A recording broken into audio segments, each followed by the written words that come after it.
Revisaba en un material periodístico sobre las tumbas más conocidas o famosas del mundo. Hay muchas espectaculares, muchas son muy concurridas y lujosas.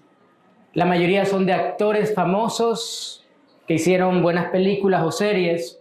Hay otras tumbas que son famosas por su elegancia. Hay algunas que se nota la desmedida riqueza con la que se invirtió en los materiales para fabricarlas. Algunas son excéntricas. Hay algunas que tienen el tamaño literalmente de una casa donde tranquilamente puede habitar una familia o hasta varias. Pero todas tienen algo en común. En todas, dentro de las tumbas, se encuentran los restos de la persona o de las familias que en vida las compraron y que luego cuando murieron, pues allí las sepultaron. Así que todas estas tumbas tienen esta particularidad, excepto una. Esta tumba es única en el mundo. No tanto por su riqueza, su esplendor, aunque es una tumba visitada por miles o tal vez millones de personas a nivel mundial. Es una tumba sencilla, esculpida en un cerro, en una montaña, una cueva, y que está tapada o que a su lado, a la entrada, hay una piedra similar a la que ustedes ven adelante. Es la tumba de nuestro Señor Jesucristo. Esa tumba que, a pesar de ser tan visitada a nivel mundial, tal vez una de las o la más famosa del mundo, está vacía. No tiene ningún cuerpo adentro porque su dueño no está. Él resucitó, él venció la muerte, así que pueden buscar por siempre y nunca van a encontrar, porque él venció a la muerte. Pero ¿qué hubiera pasado? Yo me preguntaba qué hubiera pasado si Jesús no hubiera resucitado. Y el apóstol Pablo también se hizo esa pregunta: ¿qué hubiera sucedido si Cristo hubiese sido como un profeta más de los tantos que la Biblia describe? La Biblia menciona que hubieron profetas con un poder muy grande como Elías, hombres de Dios que hicieron proezas grandiosas como Eliseo, Juan el Bautista y muchos otros, que la Escritura menciona que también hicieron milagros. Algunos resucitaron muertos también, sanaron enfermos. Pero 1 Corintios 15, el apóstol Pablo en el versículo 14 y en el versículo 19, se hace esa pregunta: ¿y si Cristo no ha resucitado? Entonces nuestra predicación es inútil y la fe de ustedes también es inútil. O sea, no tendríamos nada que hacer porque Jesús hubiese sido simplemente un profeta más, un hombre más de los tantos que han existido en la historia, un hombre bueno. De hecho, muchos judíos y en muchas religiones se lo considera así, pero Pablo dice en el versículo 19, si hemos esperado en Cristo para esta vida solamente, le pongo entre paréntesis inspiración, somos de todos los hombres los más dignos de lástima.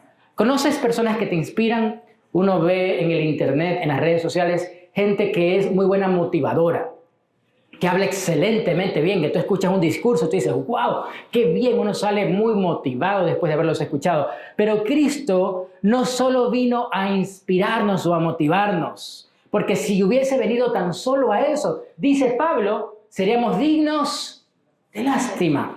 Por eso la gente que no es cristiana no entiende que Cristo no es solo alguien que nos inspira o nos motiva. Claro que nos motiva y nos inspira, pero el Señor, Jesucristo, es el que nos salvó. Él venció a la muerte. Eso no hay nadie, ningún profeta en la historia de la humanidad ha logrado eso. Solo Él, porque Él es el Hijo de Dios. Por eso es que nosotros como cristianos entendemos que cuando Pablo dice esto, nos da a comprender que no hay manera de poder vivir más motivado e inspirado que cuando encontramos a Cristo y entendemos que Él nos salvó, que Él nos redimió. Y quiero invitarte que pensemos un momentito en esas pruebas que existen acerca de la resurrección de Cristo, porque hay mucha gente que niega esto.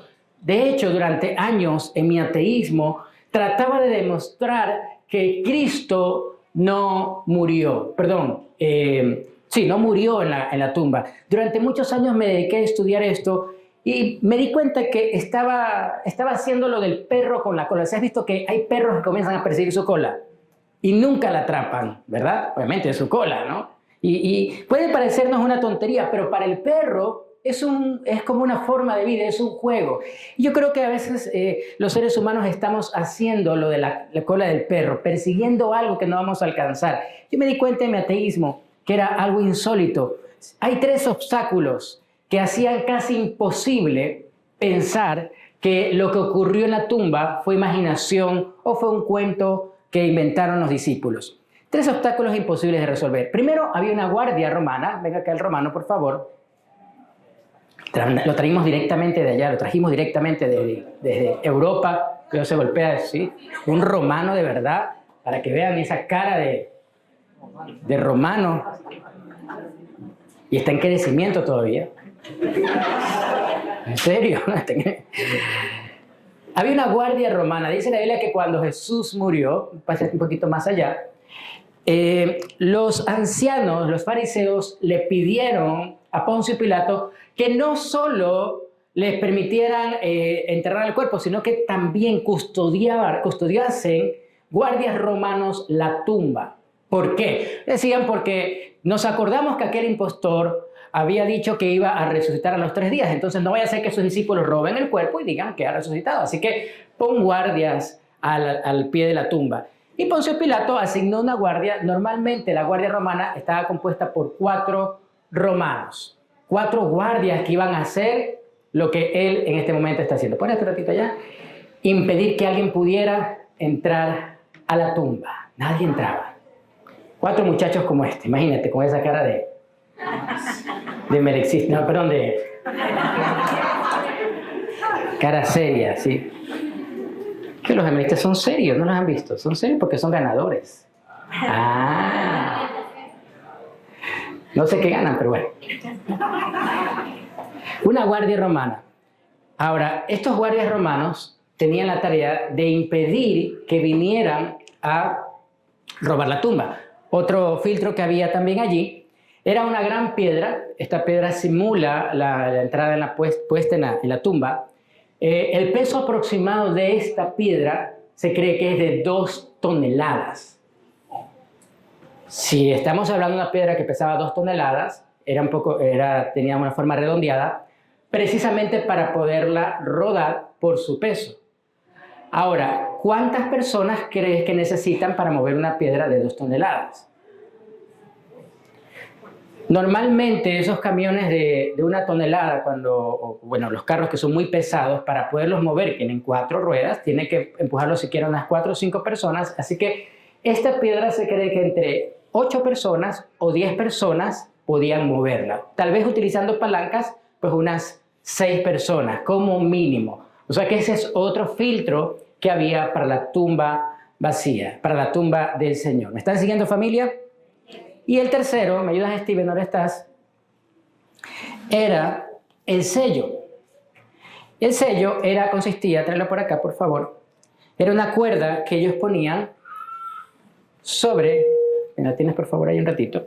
Sí, párate allá. Ellos pusieron un sello, dice la Biblia, sobre la piedra y en los extremos de la cuerda pusieron un sello de cera, o de arcilla, perdón.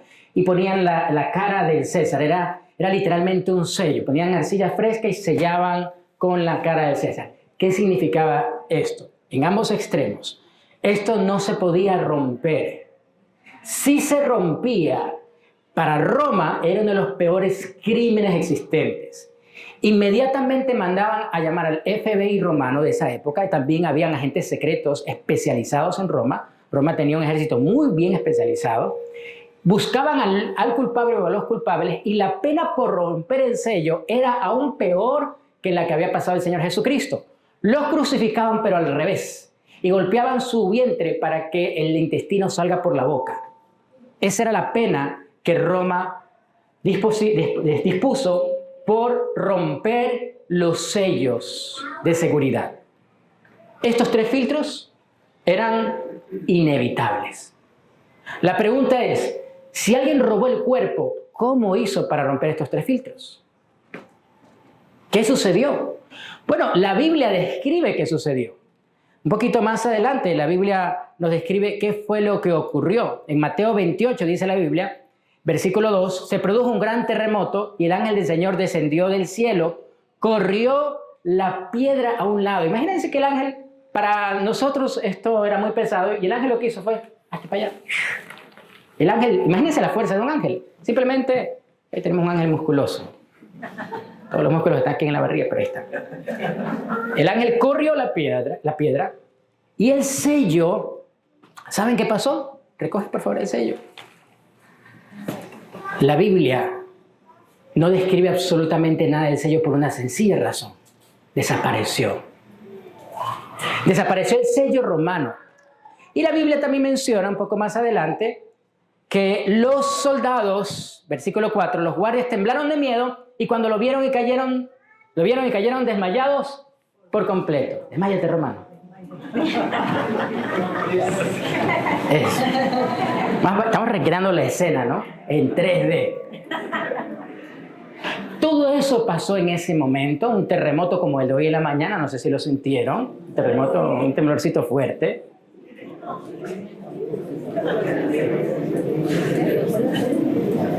Si estaban despiertos haciendo devocional, muy bien, los felicito. Un temblor fuerte o un terremoto, el ángel baja, mueve la piedra, una piedra de toneladas, solo un ángel la movió, la corrió, y el sello desaparece. Es interesante esto.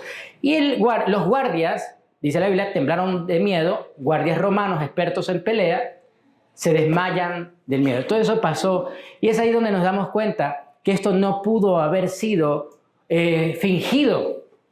¿Cómo los guardias se hubieran expuesto a esto? Porque la pena romana del castigo a los guardias era aún peor que a los judíos que rompieran los sellos. A ellos no solo los crucificaban, sino que también hubieran crucificado a sus familias. Roma era muy sanguinaria. Así que los guardias no podían exponerse, hubieran tenido que ir casi todos los discípulos, o una buena gran cantidad de discípulos para mover la piedra. Los romanos hubiesen visto esto y se hubieran armado, o hubiera habido una pelea. No hay forma de que esto fuera fingido. La Biblia describe que ocurrió un milagro que cambió el mundo ese día. En esa tumba que estaba construida para tener muerte, Jesús trajo vida. Jesús hizo el milagro de la vida como hoy lo ha hecho en nuestros corazones, como hoy ha removido tal vez las piedras del corazón que teníamos. Y aquí quiero explicarte en detalle esto. Lo primero que dice la Biblia que pasó fue un gran terremoto y la piedra fue removida. Yo creo que Jesús muchas veces tiene que mover nuestras vidas para que todo aquello que esté ocasionando obstrucción en la palabra del Señor en nuestros corazones se vaya. ¿Qué cosas están obstruyendo como esta piedra? Tu corazón. Lo segundo que también pasó fue la desaparición del sello, ese sello que había dispuesto Roma. Era el sello del mal.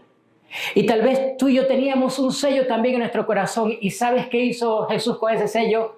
Ese sello que dice eres divorciado, eres un drogadicto, eres un nostálgico, eres un deprimido, eres un vago, eres un inútil, no sirves para nada. Ese sello que el mundo había puesto sobre ti, ese sello que estaba sobre tu vida y que te marcaba, ¿sabes qué hizo Jesús?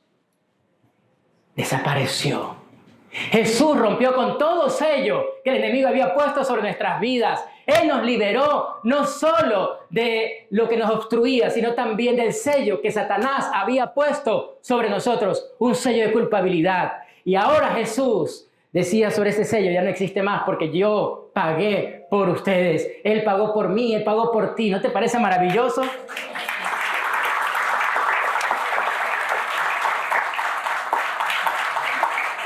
Ya te puedes ir, Romano. Levántate, Lázaro. Un aplauso para nuestros artistas. Pero mientras esto ocurría, el Evangelio de Juan describe algunos aspectos bien interesantes en el versículo 19, Juan 20, 19. Dice la Escritura que había un obstáculo, solo había uno que no se había movido. Y lo vamos a ver a través de los lentes del evangelista Juan. Ese domingo, al atardecer, los discípulos estaban reunidos con las puertas bien cerradas. ¿Cómo estaban las puertas? No solo cerradas, estaban bien cerradas. Como muchas veces nuestras vidas están cerradas a las oportunidades que Dios nos da. Porque estamos heridos. Dice la Biblia que los discípulos estaban así porque tenían miedo a los líderes judíos. Yo creo que esto representa lo que muchas veces ocurre en el corazón de un cristiano que se encierra por miedo. No, a mí no me la vuelven a hacer. 2 veces no, yo no vuelvo a hacer el mismo. Esto yo ya lo aprendí, yo no vuelvo a confiar. ¿Lo has escuchado? No me vuelvo a enamorar. Muchas veces estamos así. Yo no vuelvo a confiar en una iglesia, yo no vuelvo a confiar en un pastor, yo no vuelvo a hacer esto, yo no vuelvo a servir, yo no vuelvo a dar mi corazón a alguien, yo no vuelvo a confiar en alguien, en una relación, yo no vuelvo a tener amigos. A veces nos encerramos por miedo. Y mira, ese era el obstáculo que todavía no se había removido. En el corazón de los discípulos estaban ahí encerrados, temerosos, pensando lo que les iban a hacer los romanos, o lo que le podían hacer a ellos los escribas, los fariseos que habían confabulado contra el Señor.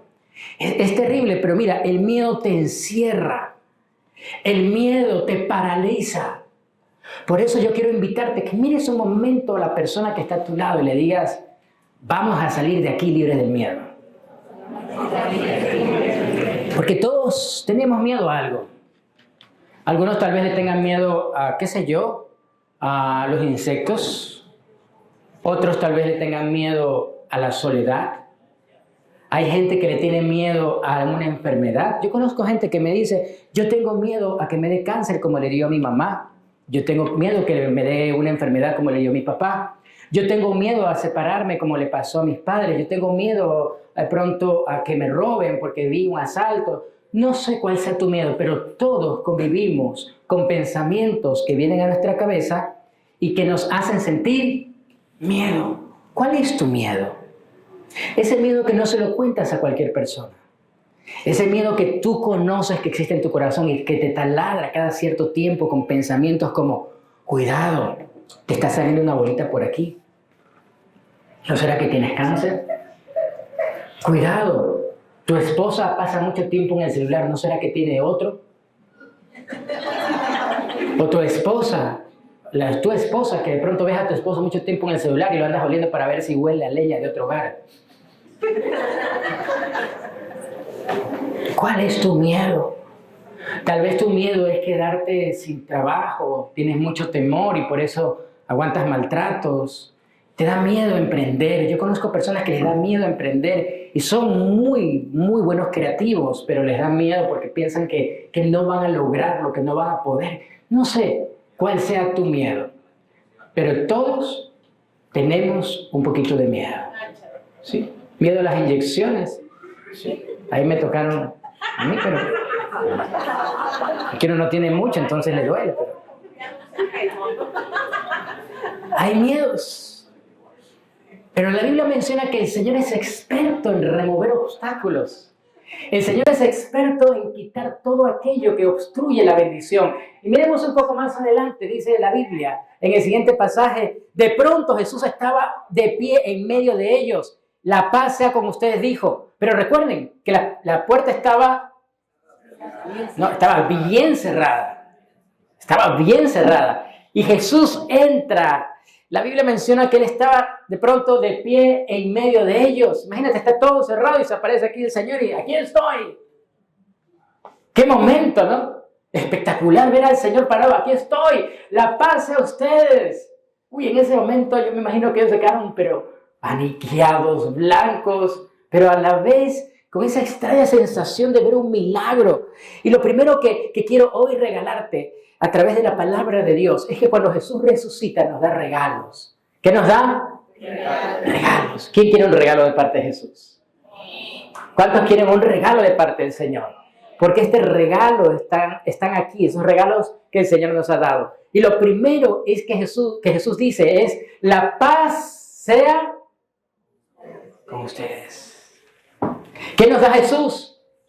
Paz.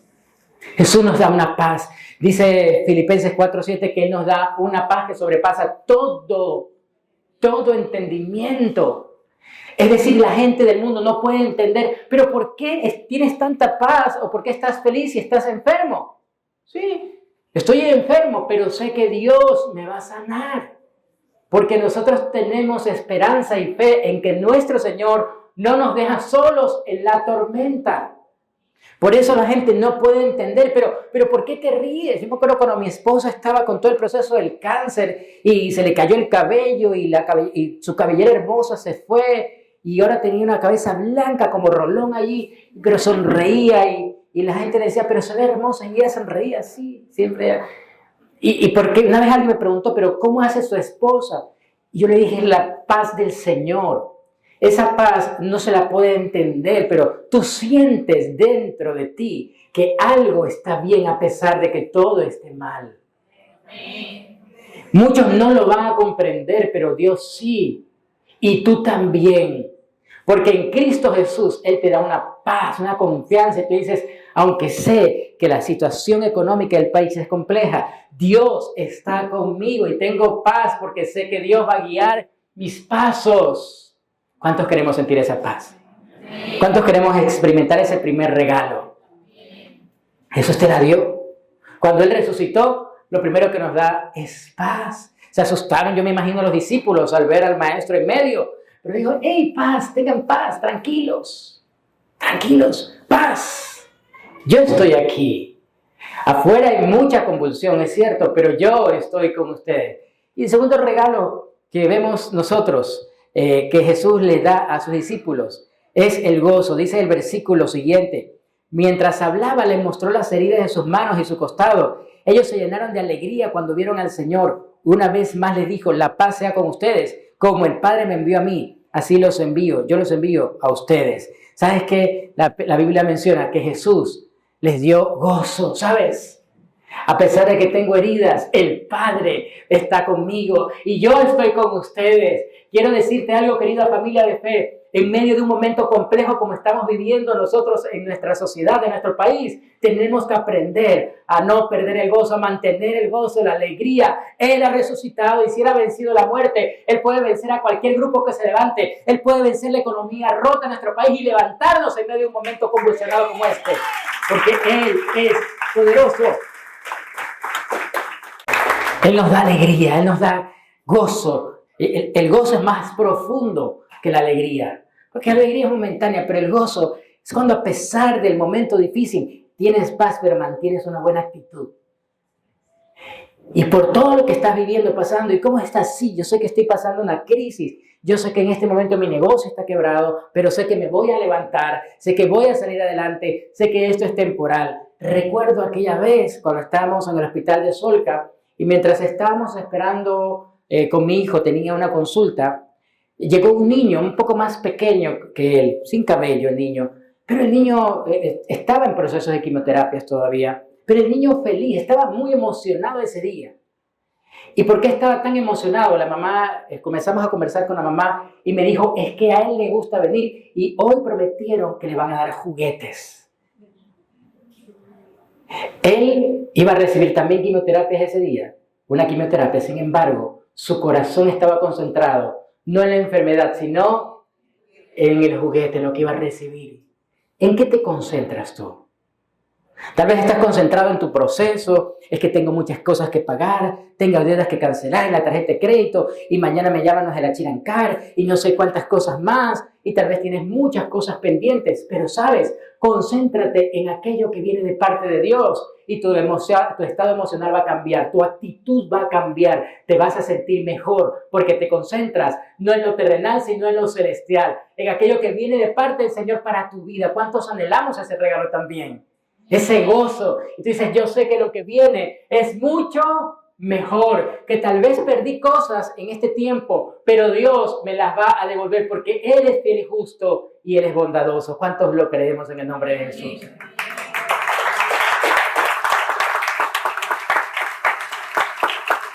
Tercer regalo que nos da el Señor. Dice... Y bueno, Juan 15:11, me olvidé este pasaje que es súper importante, les voy a pedir que lo subrayen en su Biblia. Estas cosas os he hablado para que mi gozo esté en vosotros y vuestro gozo sea cumplido. Te lo pido que lo guardes ese versículo porque te va a servir en un momento complejo. Versículo 22, sigamos. Dice la Biblia, entonces sopló sobre ellos y les dijo, reciban al Espíritu Santo. Ese momento espectacular donde Jesús hace esto. y recibieron, la Biblia menciona, recibieron la promesa del Espíritu Santo. Mira, si Jesús no resucitaba, el Espíritu Santo, si Jesús no moría y resucitaba, no venía el Espíritu Santo. La promesa del Señor para nuestras vidas es grandiosa. Recibimos al mismo Espíritu de Dios. ¿Te parece algo poco? El Espíritu Santo que dice la Biblia en Génesis 1:2 recorría todo el mundo y ordenaba toda la creación. Tenemos al Espíritu Santo. Hoy tú y yo tenemos al Espíritu Santo. Tal vez no lo estás conociendo, no estás descubriendo. Estás como aquella mujer que había recibido antes de morir de su ama, una mujer que le había servido a una duquesa durante muchos años. Y antes de morir, la duquesa le entrega un pergamino a su fiel empleada y se murió. Pero la empleada se quedó durante mucho tiempo pues sin trabajo, no sabía qué hacer, no conseguía, ella era una mujer mayor, así que no conseguía tan fácilmente trabajo. Un día alguien le dice, pero ¿no te dejó absolutamente nada la duquesa tantos años que le serviste? No, lo único que me dejó es un título, un rollo, un pergamino que está allí. Permíteme leerlo. ¿Lo has leído tú? No, yo no sé leer. Y cuando lo leen, la duquesa le había dejado una gran cantidad de tierras y de propiedades para ella. Pero como no sabía leerlo, ella no se había enterado. Tienes al Espíritu Santo. Tenemos al Espíritu Santo. Estás hablando con Él, conversas con el Espíritu Santo. Él está trabajando a tu favor, querida familia. Es importante entender. Yo quiero pedirte que pongas tu mano en el pecho y dile, Espíritu Santo, lléname. Lléname. Lo tenemos simplemente ahí en la Biblia, pero olvidamos hablar con el Espíritu Santo. Olvidamos decirle, Espíritu Santo, guíame. A mí me pasa mucho tiempo, me ha pasado en muchas ocasiones. ¿Cuántos tenemos el problema de que olvidamos a veces dónde dejamos las cosas? ¿Me pasa a mí o también a ella aquí? Ay, no estoy solo, gracias al Señor. No estoy solo. No soy el único menopausia. No, nos pasa a todos que a veces no sabemos dónde dejamos las llaves, a veces olvidamos dónde dejamos, no sé, tal vez el celular, alguna cosa, ¿no? Y mi esposa hace años me enseñó un truco. Y yo al principio no le presté mucha atención, pero ella me enseñó, mírame, ella me dijo un día, ¿sabes? Cuando me pasa eso, yo le digo, Espíritu Santo, muéstrame dónde lo dejé, muéstrame. Y yo dije, ay, no, es que es tan fanática, porque esa mi esposa es así como media pentecostal. Pero un día que estaba en otro lugar, me acuerdo que estaba haciendo un trabajo, olvidé dónde dejé las llaves del carro y no encontraba las llaves del carro. Y las busqué y no las encontraba. Y me acordé del consejo de mi esposa. Le dije, Espíritu Santo, muéstrame dónde dejé las llaves. ¿Y sabes qué pasó? Las encontré casi que al instante.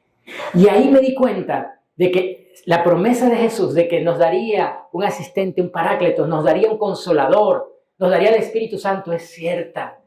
Pídele al Espíritu Santo que te dirija. Cuando tú no sabes qué decisión tomar, dile, Espíritu Santo, muéstrame qué debo de decidir, qué debo de hacer. Él es la promesa dada por el Señor. Y si es una promesa, es una realidad porque Él jamás nos miente. ¿Cuántos creemos que Él siempre nos dice la verdad?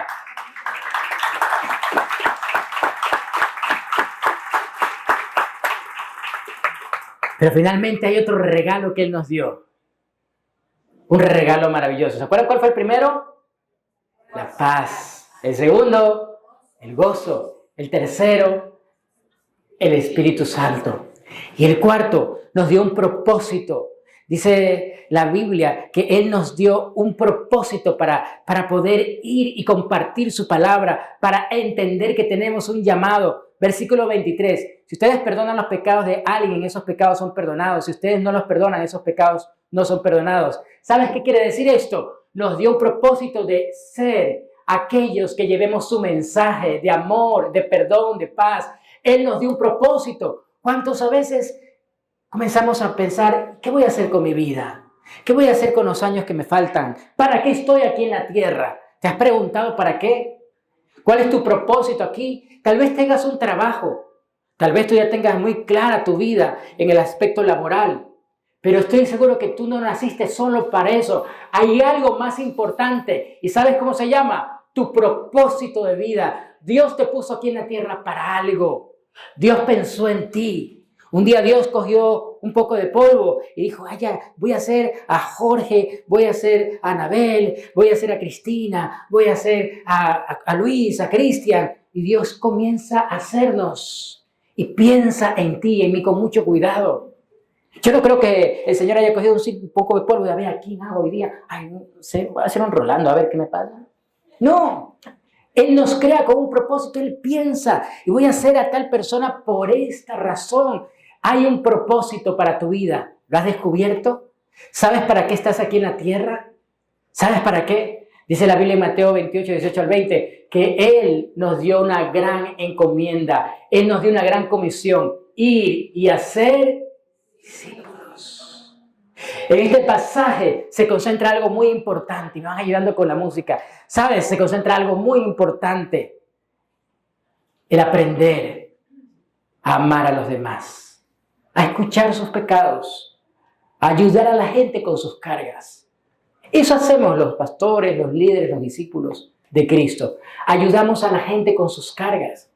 Cuando uno comienza a trabajar en un proceso de discipulado, es normal que las personas comiencen a compartir sus necesidades, aquellas situaciones que les están causando tal vez tristeza, dolor. Y lo peor que uno puede hacer es juzgar a las personas. Lo que uno puede hacer es ayudar. Muchas veces hay momentos donde cuando uno escucha a las personas hasta se siente reflejado. Y uno tiene que comprender que todos somos pecadores. Mira a la persona que está a tu lado. Solo mírala. Te voy a decir un secreto, pero no se lo vayas a contar a nadie. Esa persona tiene pecados.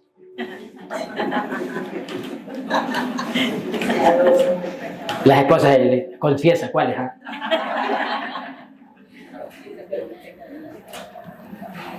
Pero ¿sabes?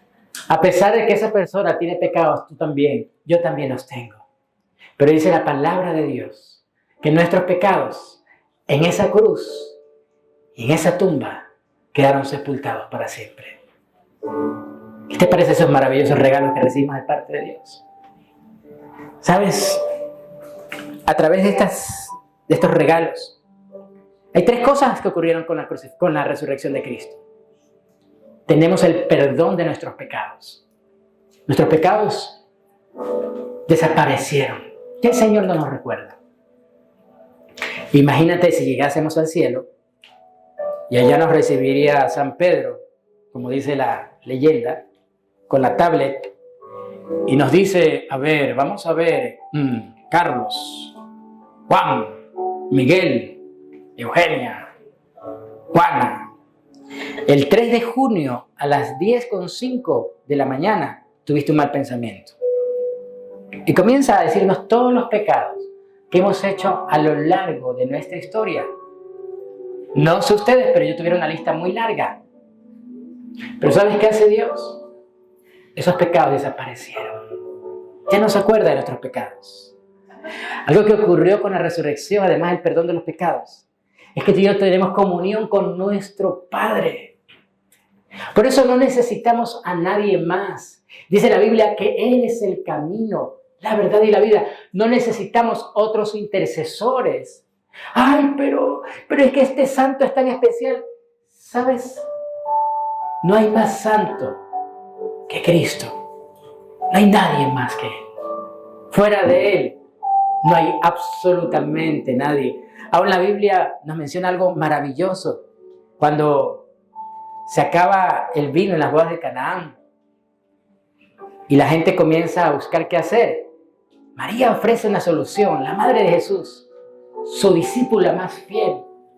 Dice, hagan todo lo que Él les diga. Porque la solución no la tenía María, la tenía su Hijo Jesucristo. Jesús. Y solo en Jesús. Y no hay nadie más que Él. Porque solo Él pudo vencer a la muerte. Nadie más. Él nos ofrece la redención y el perdón de nuestros pecados. Y Él nos ofrece el libre acceso al Padre. No busques otro camino.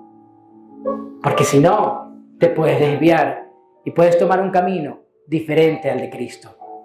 Y el tercer suceso que ocurrió con la resurrección es que aún tenemos esperanza, una esperanza aún más allá de esta vida. ¿Sabes? Con la resurrección de Cristo queda demostrado algo, que la muerte no tiene poder sobre nosotros, el pueblo de Dios.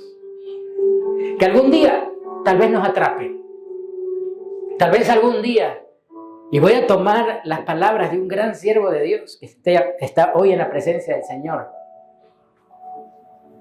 Este hombre dijo a sus 99 años, antes de morir, estoy refiriéndome a Billy Graham, si algún día escuchan que me morí, no lo crean. Yo estoy de fiesta en el cielo con Dios. La muerte no es el final para un cristiano.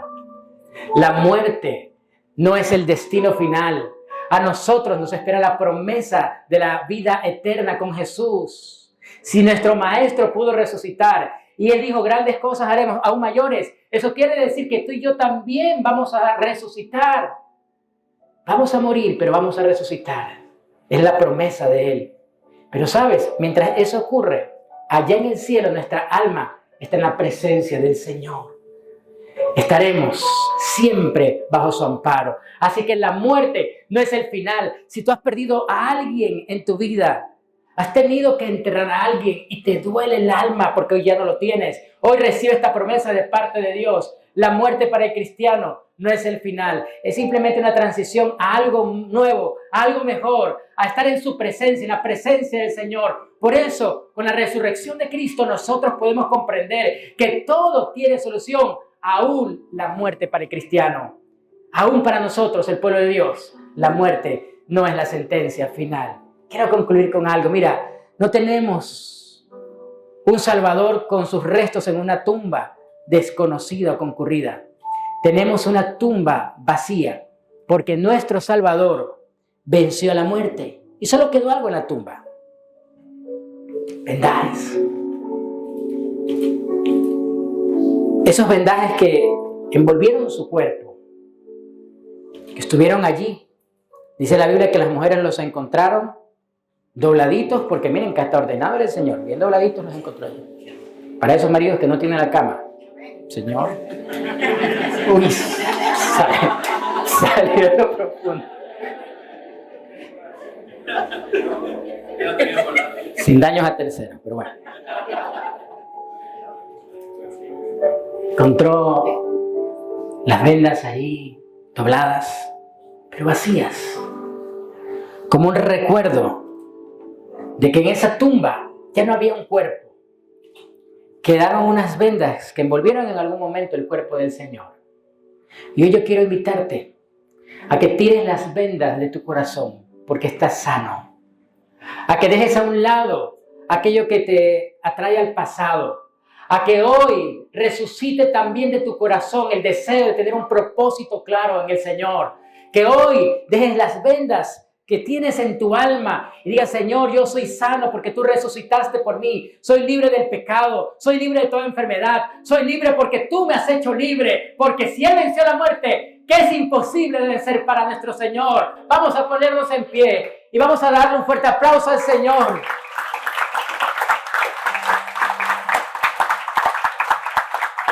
Hay un milagro que ocurrió.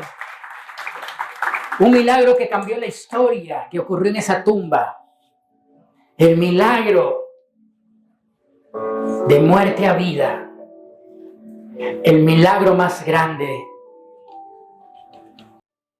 Nadie podía vencer la muerte. Solo el Hijo de Dios.